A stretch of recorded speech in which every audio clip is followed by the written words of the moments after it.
Wala na siya mga labs ang akong manok nga mananak giligo. Ako na siyang giligo kay grabe ka baho. Akong giligo ar mahumot. Kay pag gunit na ko anak niya mga labs baho man di akong giligo na siya. Pag una ng ligo pamulakaw ug ako pod nakailis ko og ahat kay nabasa ko para pag nagligo ko og bata.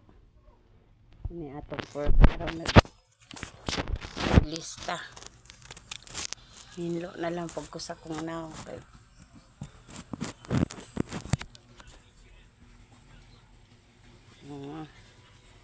nagpauga siya sa iyahang pako na akong manok na human nagligo iyang porma mangitlog na ni siya daghan na ni siya hapit na po ni kay dumaga na